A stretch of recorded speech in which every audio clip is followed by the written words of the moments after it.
अरविंद जी, आम आदमी पार्टी का एजेंडा था भ्रष्टाचार, लेकिन भ्रष्टाचार का एजेंडा तो अब नरेंद्र मोदी ने हाईजैक कर लिया। कैसे? काले धन को लेकर डिमोनेटाइजेशन में जितना धन पकड़ना है, जितना काला लोगों ने पैसा जमा कर रखा है, जो भ्रष्टाचार का पैसा जमा है, वो सब तो अब नरेंद्र मोदी बोल रहे हैं। तो आम आदमी पार्टी के पास क्या रह गया उनके एजेंडा में?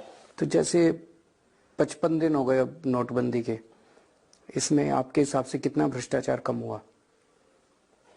मेरे हिसाब से मुझे लगता है कि कम से कम भ्रष्टाचारियों को ये खतरा हो गया कि वो किसी भी पल पकड़े जा सकते हैं। पिछले 1.5 महीने में, सवा महीने में, जब से नोटबंदी शुरू हुई है, आप भी जानते हैं देश के बड़े बड़े भ्रष्टाचारियों के नाम लेने की जरूरत है, कितने पकड़े गए? लेकिन आपको नहीं लगता कि ये स्टेटमेंट देके आप काले धन की सपोर्ट में आ गए हैं? आप उन लोगों की सपोर्ट में आ गए हैं जिन्होंने घरों में पैसा रखा हुआ है, तिजोरियों में पैसा रखा हुआ है। वो पकड़े गए? नहीं पकड़े गए। हम तो कह रहे हैं पकड़ो। हम तो खुद ही कह रहे हैं पकड़ो उनको, ये नाटक मत करो नोटबंदी। आप 2-4 नाम बता दीजिए जिनका आपको लगता है कि जो पकड़े जाने चाहिए थे और उनको नहीं पकड़ा। विजय माल्या 9,000 करोड़ रुपए लेके भाग गए। किसने भगाया? मोदी सरकार ने भगाया। एक दिन रात को अपने जहाज के अंदर उठ के लेके भाग गए। मोदी सरकार क्यों भगाएगी उनको? उनका क्या इंटरेस्ट था उसमें? तो कैसे भाग गए? हवाई जहाज में, अपने हवाई जहाज में बैठ के एक आदमी 9,000 करोड़ रुपए का 9,000 करोड़ रुपए जिसके ऊपर लोन है वो भाग गया। कैसे भाग गया? एयरपोर्ट पे सिक्योरिटी होती है, वीजा होता है, इमिग्रेशन होता है, सब कुछ होता है। जब तक सरकार का उसको सपोर्ट नहीं था तब तक भाग नहीं सकता, नंबर 1। नंबर 2, उसके बाद अब सरकार कह रही है हम उसको वापस लाने की कोशिश कर रहे हैं। पिछले हफ्ते 10 दिन पहले सरकार ने, मोदी सरकार ने उसके 1200 करोड़ का लोन और माफ कर दिया। किसान लाइनों में लगे हुए हैं, उनके लोन माफ नहीं करते मोदी जी। व्यापारी, इतने सारे व्यापारी लाइनों में लगे हुए हैं, छोटे छोटे व्यापारी, उन्होंने लोन ले रखे हैं, उनका लोन माफ नहीं करते। विजय माल्या का लोन माफ कर दिया। 1,14,000 करोड़ रुपए का लोन माफ कर दिया 2 साल में मोदी जी ने, बड़े बड़े लोगों का। मोदी जी के पास एक फाइल है, उसमें 648 लोगों के नाम हैं जिनके स्विस बैंकों में अकाउंट है। सारे टॉप के लोग हैं उसके अंदर। मैं उनके नाम लूंगा तो आपका चैनल ये इंटरव्यू नहीं चलाएगा, कई बार बंद हो जाता है, तो नाम मैं लूंगा नहीं। लेकिन दाऊद इब्राहिम की उन्होंने 15,000 करोड़ रुपए की प्रॉपर्टी जब्त भी करवा दी यूएई में। कहाँ? यूएई में। किसने? मोदी जी? भारत सरकार ने इनिशिएट लिया था, नरेंद्र मोदी ने इनिशिएट। कब कराई है? मोदी जी स्टोरीज प्लांट करने में बड़े माहिर हैं, कुछ भी प्लांट कर देते हैं। एक बारी सारी बातें आ जाएं सामने तब पता चलेगा। वो 648 लोगों का जिनका काला धन स्विस बैंकों के अंदर है, उनको पकड़ के जेल में डाल दो, शाम तक देखो काला धन खत्म ना हो जाए। तो कहीं से शुरुआत तो करनी पड़ेगी। तो शुरुआत की ना हमने। ये शुरुआत थोड़ी है कि आपने बड़े बड़े लोगों के साथ तो हाथ मिला लिया, दोस्ती कर ली, और छोटे छोटे व्यापारियों को, छोटे छोटे लोगों को, किसानों को, मजदूरों को लाइन में लगा दिया। इस तरह से भ्रष्टाचार। अब तो जनता, शुरू में जब नोटबंदी शुरू हुई थी, कुछ लोग कहते थे जी तकलीफ हो रही है, थोड़ी तकलीफ हो रही है, लेकिन हो सकता है। अब लोगों को यकीन हो गया यार, जैसे गांव के अंदर कई जगह था, मेरे पास तो पैसा नहीं था लेकिन वो बड़े बड़े लोग पकड़े जा रहे हैं, ये एक फीलिंग थी कई गांव के अंदर। अब लोग कह रहे हैं यार ये बड़े बड़े लोगों ने तो नोट बदलवा लिए अपने, हम बैंकों के सामने लाइन में लगे हैं, बैंकों के पिछले दरवाजे से बड़े बड़े लोगों के नोट बदले जा रहे हैं 30-30% कमीशन पे। मध्यम वर्गीय परिवार इतने ही दुखी हैं नोटबंदी से, तो जहां भी चुनाव हो रहे हैं, चाहे चंडीगढ़ ले लीजिए, महाराष्ट्र ले लीजिए या दूसरे राज्यों में ले लीजिए, वहां सब जगह बीजेपी के पक्ष में आ रहे हैं नतीजे। ऐसा क्यों है? उसका कारण कुछ और हो सकता है। एक, जैसे चंडीगढ़ का मैं लोगों से पूछ रहा था, 2 चीजें हैं। एक तो बीजेपी के खिलाफ नोटबंदी की वजह से गुस्सा है लोगों में, आपको उत्तर प्रदेश में दिख जाएगा, आपको पंजाब में दिख जाएगा। लेकिन जहां केवल कांग्रेस उनके ऑपोजिशन में है, कांग्रेस के प्रति नफरत इतनी ज्यादा है कि वो नोटबंदी का गुस्सा भी उसके सामने कम पड़ रहा है। तो यहां जितनी जगह आपने बताया, यहां पे सब जगह कांग्रेस उनके ऑपोजिशन, कांग्रेस नहीं हरा पा रही बीजेपी को। कांग्रेस का बहुत बुरा हाल हो चुका है। ये माना जा रहा है कि इंदिरा गांधी के बाद नरेंद्र मोदी पहले ऐसे प्रधानमंत्री हैं जो बोल्ड फैसले लेने में सक्षम हैं। अब तो आप भी ये मानने लगे होंगे। बोल्ड? कैसा बोल्ड फैसला? करप्ट फैसले लेने में। नोटबंदी देश का सबसे बड़ा भ्रष्टाचार है। आप ये मानते हैं कि नोटबंदी के पहले कई बड़े बड़े लोगों ने अपने पैसे ठिकाने लगाए? ये तो अब सामने आ रहा है। अमित शाह जी ने जगह जगह जमीनें खरीदी, ये तो सामने आ रहा है। सितंबर के महीने में बहुत बड़े स्केल के ऊपर बैंकों में डिपॉजिट्स बढ़े, ये भी सामने, ये तो तथ्य हैं। पर अरुण जेटली उसकी सफाई दे चुके हैं।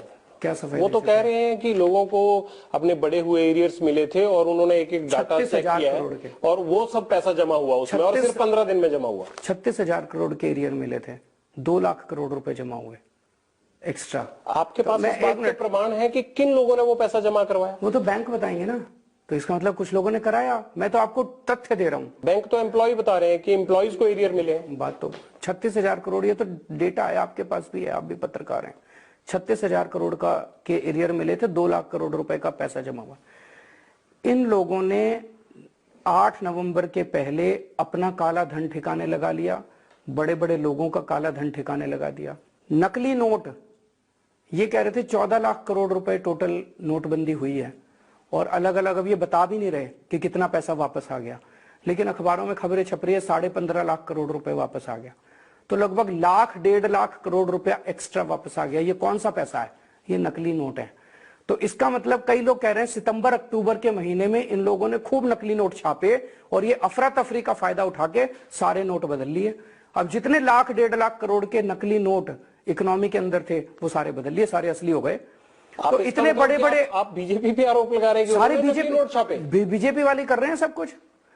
मेरा ये कहना है इतने बड़े कोई आदमी है जिसने नोट बदलवाए या छापे? इतने बड़े स्तर के ऊपर घोटाला, वो जो आप कह रहे हो ना बोल्ड डिसीजन ले रहे हैं, इस तरह से बेशर्मी से और इतने बड़े स्तर के ऊपर भ्रष्टाचार आज तक किसी की हिम्मत नहीं थी करने की, ये कर रहे हैं। आप ये तो बताइए कि जो आपने आरोप लगाया फेक करेंसी किस किस नेता ने बीजेपी के ने छुपाई? कुछ तो खबर होगी आपके पास। आपको मिल रही है रोज, कितने अखबारों के अंदर खबर आ रही है कि नकली नोट मिले, असली नोट मिले, 2000 के नोट मिले। तो ये कैसे साबित होता है कि वो बीजेपी के लोग करवा रहे हैं? बीजेपी के घर में मिल रही है तो कौन करा रहा है? बीजेपी के घरों में पकड़ी जा रही है। आप तो रोज अखबार पढ़ रहे हो, बीजेपी के घरों में। पर आप ये मानते हैं कि नोटबंदी के बाद जो जल रहा था कश्मीर वो शांत हो गया? आतंकवाद के नाम पर जो पैसा आ रहा था वो बंद हो गया? के घरों में मिल रहे हैं, कितने नोट मिल रहे हैं? 2-2 हजार रुपए के नोट। आपके घर में शायद बाद में पहुंचोगे, आतंकवादियों के घर में पहले पहुंच गए। वो बात ठीक है, लेकिन शांत तो हो गया ना कश्मीर। उसके बाद एक फर्क तो पड़ा ना कि पैसा पाकिस्तान से आ रहा था, ये तो आप मानते हैं ना? डिस्कोर्स तैयार किया जा रहा है आतंकवाद शांत हो गया। आतंकवाद की तो कितनी घटनाएं घटी हैं पिछले महीने 1.5 महीने के अंदर। कितने सिपाही मरे हैं, अपने सैनिक मरे हैं पिछले महीने 1.5 महीने में। वो एलओसी पे मर रहे हैं, लेकिन स्पॉन्सर्ड जो श्रीनगर में हो रहा था वो तो रुक गया ना। कहाँ शांत हो रहा है? पत्थरबाजी तो रुक गई ना। तो पत्थरबाजी उन तक भी पहुंच जाएंगे तो। अरविंद जी, ये कहा जाता है कि आप आरोप लगा देते हैं, सबूत नहीं। सबूत दे रहा हूँ, बिड़ला सारा की डायरी लेके आओ, अभी सबूत देता हूँ। आपने देखी डायरी? आपके चैनल ने चलाई नहीं मेरी डायरी। आपका चैनल भी तो डरता है। मैंने एक मिनट, आप ये कहां से, हम इसको कैसे प्रमाणित करेंगे कि ये वाकई ही जो डायरीज हैं ये सही डायरीज हैं? उसमें इनकम टैक्स की मोहर है, इनकम टैक्स की अप्रेजल रिपोर्ट दे रहा हूं, इनकम टैक्स डिपार्टमेंट की रिपोर्ट है, मेरे कागज क्यों नहीं चले जाते इस बात पे? गए हुए हैं सुप्रीम कोर्ट में, प्रशांत भूषण गए हुए हैं, इनकम टैक्स डिपार्टमेंट की रिपोर्ट दे रहा हूं मैं। आप समझने की कोशिश कीजिए, इस तरह से एग्रेसिव होने से कोई फायदा नहीं है। अरविंद जी, नेता जल्दी से नाराज नहीं होते, आप जल्दी से नाराज हो जाते? नाराज नहीं होते, जिस तरह की व्यवस्था चल रही है, जिस तरह की व्यवस्था चल रही है उससे दुखी होता है मन।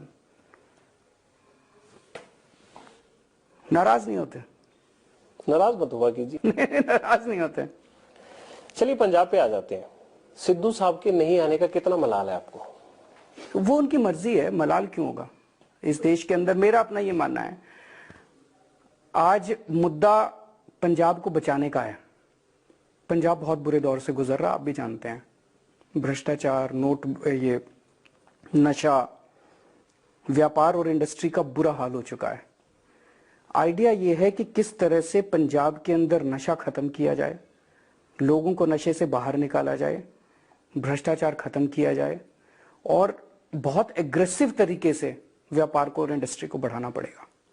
तो इस एजेंडे में उन्होंने आपका साथ क्यों नहीं दिया? आपकी ये प्रपोजल उनको पसंद क्यों नहीं आई? वो बताएंगे, मैं क्या बताऊं? आप उनसे भी पूछ लेंगे, आप भी बता दीजिए। नहीं, मतलब ये तो वही बताएंगे। उनसे बात हुई थी, उनको हमने डिप्टी सीएम ऑफर किया था, वो उनको पसंद नहीं आया। तो हो सकता है कांग्रेस ने उनको सीएम ऑफर किया हुआ है। तो कैप्टन अमरिंदर सिंह क्या बनेंगे? मेरी तो अपनी जानकारी है कि कैप्टन अमरिंदर सिंह को वो केवल चुनावों में कैंपेन के लिए यूज करेंगे।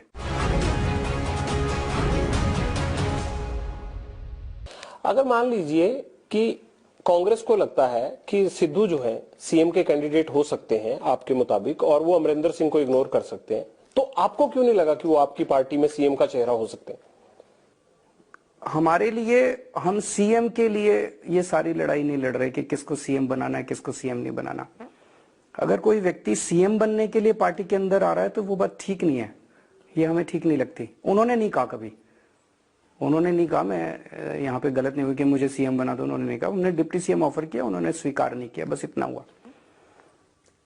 मैं फिर से ये कह रहा हूं, मैं पंजाब के सारे लोगों से अपील करना चाहता हूं कि ये लड़ाई एक तरह से धर्म युद्ध है, पंजाब को बचाने की लड़ाई है। एक तरफ कैप्टन साहब हैं, बादल साहब हैं, उनके पास सारे रिसोर्सेज हैं, सब कुछ है, उनके पास पैसा है, आदमी है, सारी व्यवस्था है, सारा सिस्टम है। आम आदमी पार्टी के पास कुछ नहीं है। हमारे पास तो चुनाव लड़ने के भी पैसे नहीं है।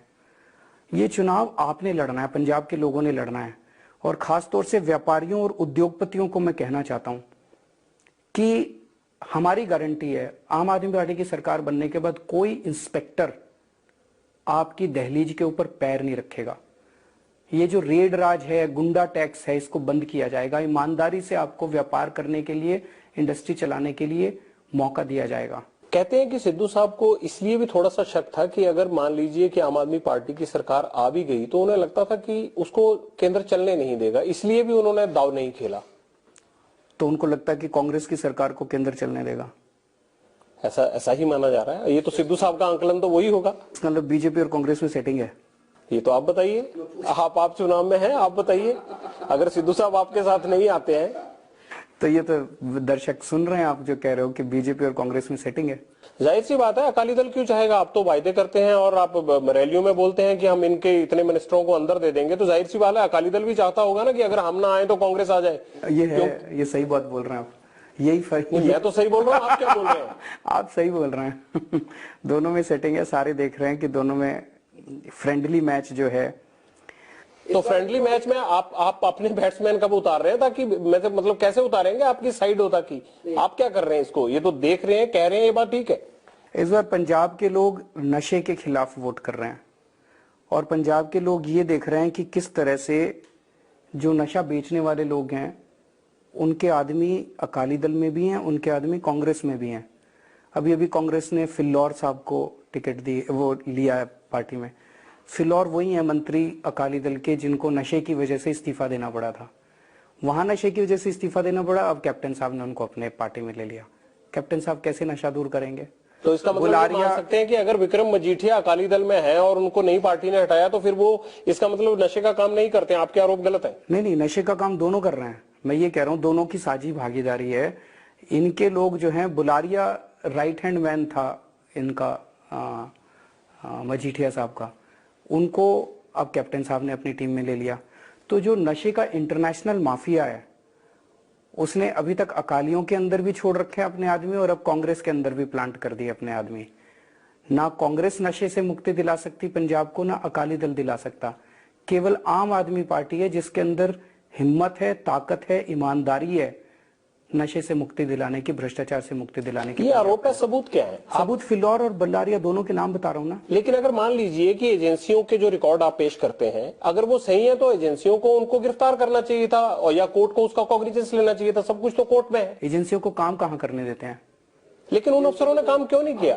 अगर सबूत थे तो काम क्यों नहीं किया? करने नहीं दिया ना, पॉलिटिकल पेट्रोनेज है। अब अगर आपका मजीठिया अकाली सरकार में मंत्री हैं, अगर बादल सरकार खुद ही नशा प्रोवाइड कर रहा है पूरे पंजाब को, तो कौन सी एजेंसी उसके खिलाफ एक्शन लेगी? आप मजीठिया के प्रति इतना पर्सनल क्यों है? नहीं, पर्सनल नहीं है, सारा पंजाब कह रहा है। मैं तो एक क्वेश्चन पूछता हूं, जब भी मैं सभा करता हूं मैं उनसे पूछता हूं, भाई पंजाब में नशा कौन बेचता है? एक ही नाम चारों तरफ से गूंजता है, मजीठिया बेचता है। मैं थोड़ी कह रहा हूं, पंजाब का बच्चा बच्चा जानता है। तो क्यों नहीं गिरफ्तार किया? आप कहते हैं कि आप 4 हफ्ते में नशा खत्म कर देंगे पंजाब से, तो सप्लाई खत्म करेंगे। आप ये बताइए कि जो ऑफिसर अभी काम कर रहे हैं, क्या उनसे आप हिसाब नहीं लेंगे कि भाई साहब आप पहले क्यों नहीं ये खत्म कर पाए थे, अब 4 हफ्ते में कैसे खत्म? और ऐसा क्या आपके पास जादू की छड़ी है कि आप खत्म करवा देंगे और अभी तक जो गवर्नमेंट है या जो ऑफिसर है वो नहीं कर पाए? क्योंकि अभी तक उनको नेता बादल सरकार, जो मंत्रिमंडल है, वो नशा बिकवा रहा था। दिल्ली के अंदर हमारे आने के बाद, मैं एक छोटा सा उदाहरण देता हूं, हमने एक पुल बनाया, शीला जी पुल शुरू करके गई थी, 325 करोड़ का प्रोजेक्ट कॉस्ट थी, हमने 200 करोड़ में पूरा कर दिया। वही ऑफिसर, वही इंजीनियर, वही जेई, वही एई। जब शीला दीक्षित सरकार थी तो ये पैसे खाते थे, 300 करोड़ का पुल 1000 करोड़ में पूरा होता था। हमारे टाइम में 300 करोड़ का पुल 200 करोड़ में पूरा होने लग गया, क्योंकि अब इन अफसरों को पता चल गया भाई ऊपर ईमानदार आदमी बैठा है, ये पैसे नहीं खाने देगा। अगर पंजाब के अंदर ईमानदार सरकार आएगी, इनमें से कुछ अफसरों जो बहुत भ्रष्ट है, जो नहीं सुधरेंगे, उनको तो जेल जाना पड़ेगा। बाकी पूरी ब्यूरोक्रेसी को, पूरे पुलिस वालों को मैसेज मिल जाता है कि अब सरकार बदल गई, अब ये सब नहीं चलेगा। उन्हीं अफसरों से हम दिल्ली के अस्पतालों के अंदर दवाइयां मिलने लग गई, फ्री में दवाइयां दे रहे हैं, वही डॉक्टर, वही नर्सें, वही अच्छा इलाज कर रहे हैं दिल्ली के अंदर। दिल्ली के स्कूलों के अंदर वही टीचर्स अच्छा पढ़ा रहे हैं। माहौल बन गया एक अच्छाई का, पहले बुराई का माहौल था चारों तरफ। अरविंद जी, एक बात बताइए, अगर अच्छाई का माहौल बन गया है तो आज ही आपके जो पूर्व प्रधान सचिव थे राजेंद्र कुमार, उन्होंने ये क्यों कहा है कि मुझ पर दबाव था कि आप सीएम को फंसाइए? अगर माहौल अच्छा हो रहा है तो आपको फंसाने के आरोप क्यों आ रहे हैं? वो तो मोदी जी फंसा रहे हैं ना सीबीआई को, क्या वही तो वो कह रहे हैं। अगर आप अच्छा काम कर रहे हैं तो क्यों फंसाना चाहते हैं? वो तो मोदी जी बताएंगे क्यों फंसाना चाहते हैं। अरविंद जी, एक बात बताइए, आप बार बार कह रहे हैं कि आपके पास पैसा नहीं है, पार्टी के पास पैसा नहीं है चुनाव लड़ने के लिए। रोज आपके जो पार्टी छोड़कर लोग जाते हैं या जिनको टिकट नहीं मिलता, वो रोज बोलते हैं कि पैसे लेके टिकट दे रहे हैं। कोई कहता है कि मनीला पैसे लेने थे, कोई कहता है कि 2 करोड़ मांगा। सबूत दो। ठीक है, मैं भी आपसे पहले सबूत ही मांग रहा था। मैंने सबूत जांच करवा लो। हाँ, इसकी भी जांच करा लो। आप जांच, इसकी भी जांच करा लो। मैंने कराई जांच। ये आरोप क्यों लगते हैं? ये जिसको टिकट नहीं मिलती वो उलट पुलट बोलता है। अब ये बड़ा इंटरेस्टिंग, मतलब उनको फिर उकसाते हैं अकाली वाले और दूसरी पार्टी वाले, उनको संपर्क करते हैं और उनसे प्रेस कॉन्फ्रेंस कराते हैं। ये बड़ा इजी हो गया कि टिकट नहीं दी जी, पैसे मांग रहे थे जी, पैसे मांग रहे थे जी। 2 चीजें हमारे घुर विरोधी भी बोलते हैं। एक तो ये कि ये कट्टर ईमानदार हैं, इनको कोई खरीद नहीं सकता। है या है? हैं या है?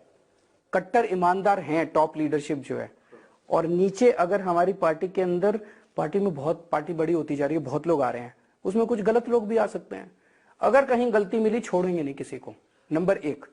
नंबर 2, जो कहते हैं वो करते हैं। लेकिन कहते हैं आम आदमी पार्टी दिल्ली में आम भी नहीं रही। आप भी अगर अपनी सालगिरह मनाते हैं तो खाना ताज से ही आता है, ये बात सच है या नहीं है? ताज से? मेरी सालगिरह पे? आपकी सालगिरह, मैंने पार्टी की जब सालगिरह का फंक्शन होता है तो खाना उनका भी वहीं से आता है, कहते हैं। ये भी रिपोर्टें छपी हैं दिल्ली में। ऐसे उलट पुलट छाप देते हैं यार ये लोग, पक्की बात है, कुछ भी छाप। अच्छा ये बताइए कि जब लोकसभा का चुनाव हुआ तो 4 सीटें आई आपकी पंजाब में, लेकिन अभी जो ओपिनियन पोल आ रहे हैं उसमें उतनी विधानसभा की सीटें नहीं आ रही जितनी लोकसभा की सीटों में विधानसभा की सीटें हैं। इसकी क्या वजह? ओपिनियन पोल आपकी ये सारी मेहनत और आप जो दावे कर रहे हैं इसके मुताबिक नहीं आ रहे। किसका ओपिनियन पोल आया? एबीपी न्यूज के ओपिनियन पोल में। अच्छा, आप पत्रकार हैं, दिल पे हाथ रख के बोल दो कि आप इस ओपिनियन पोल से सहमत हैं। देखिए, ओपिनियन पोल लोगों का है, किसी पत्रकार का नहीं है, किसी चैनल का नहीं है। ओपिनियन पोल में लोगों की ओपिनियन है, हमने तो लोगों की ओपिनियन दिखाई है। आप बताइए कि आपका इसके बारे में क्या कहना? आप भी स्माइल कर रहे हैं, आप भी सहमत हैं? मैं तो हमेशा हंसता हूँ अरविंद जी। आप ही के चैनल ने ओपिनियन पोल कराया था, उसमें हमें 3 सीट दी थी शायद, उसमें 28 सीट आई थी। फिर दूसरी बार जब हम चुनाव लड़े तो उसमें आपके चैनल ने 18 सीट दी थी, 67 सीट आई थी। मैं एक चीज कहना चाहता हूं आपके चैनल के मालिकों से, या तो आपको ओपिनियन पोल करना नहीं आता। नहीं, वो तो एजेंसियां करती है ना, जो भी मालिक नहीं करते हैं या कोई पत्रकार नहीं करता है। आप हायर करते हो ना किसी एजेंसी को, पैसे देते हो ना एजेंसी को पोल करने के लिए, फ्री में थोड़ी करती है। तो या तो आपको ओपिनियन पोल करना नहीं आता, आपके चैनल को बंद कर दो, ये चीटिंग है। आप लोगों को बेवकूफ बना रहे हो। 2 बार आप लोगों ने किया, एक बार हमको 3 सीट दी, 28 सीट आई, एक बार 18 सीट दी, 67 सीट आई। अब आप कह रहे हो 12 सीट आएंगी हमारी। मतलब पंजाब के अंदर लोग हंस रहे हैं आपके चैनल पे। पर लोकपाल को लेके आपका एजेंडा लोकपाल था, पर क्या हुआ उस एजेंडे? पास किया हमने दिल्ली असेंबली में, 1 साल हो गया, मोदी जी बैठे हैं उसके ऊपर। आपके चैनल के जरिए आप भी थोड़ा सा, आपके चैनल वाले बड़े पावरफुल। पर इम्प्लीमेंट तो हम संवैधानिक प्रक्रिया को तो चैनल नहीं बदल सकते ना। लेकिन आप ये बताइए कि वो पास तो नहीं हो पाया। आप कह तो रहा हूं मोदी जी कर दें पास। मैं तो आपके चैनल के जरिए मोदी जी से हाथ जोड़ के अपील करता हूं, लोकपाल बिल जो दिल्ली सरकार ने विधानसभा में पास कर दिया उसको जल्दी पास कर दीजिए। आप ही कह रहे थे भ्रष्टाचार की लड़ाई लड़ रहे हैं मोदी जी, तो दिल्ली में लोकपाल बिल पास कर दे। हमने पास करके भेजा हुआ है केंद्र की अप्रूवल के लिए, कर ही नहीं रहे वो। अरविंद जी, अगर एक बात बताइए कि आपका स्पष्ट बहुमत नहीं आता है, अगर पंजाब में आ रहा है, अगर नहीं आता है, आ रहा है बहुत अच्छी बात है, अगर नहीं आता है तो आप विपक्ष में बैठेंगे या किसी का साथ पकड़ेंगे या किसी का साथ देंगे? मैं थ्योरेटिकल क्वेश्चन है ये। दिल्ली में ऐसा हुआ था? नहीं, दिल्ली में अभी पंजाब के अंदर 100 सीट आ रही हैं, आज लिखवा लीजिए मेरे। आप एक आदमी पसंदीदा चॉइस है 20% पे जाकर कैप्टन साहब ओपिनियन पोल में, लेकिन आपकी कोई चॉइस ही नहीं अभी तक, आपने कोई सीएम का कैंडिडेट ही डिक्लेयर नहीं किया। आखिर आम आदमी पार्टी को क्या ऐसा डर लगता है कि उनको लगता है सीएम डिक्लेयर करना जरूरी नहीं है? ये जरूरी है या मजबूरी है? नहीं, जब टाइम आएगा हम डिक्लेयर कर देंगे, जनता से पूछेंगे, जनता के बीच में जाके करेंगे। अरविंद जी बहुत बहुत शुक्रिया।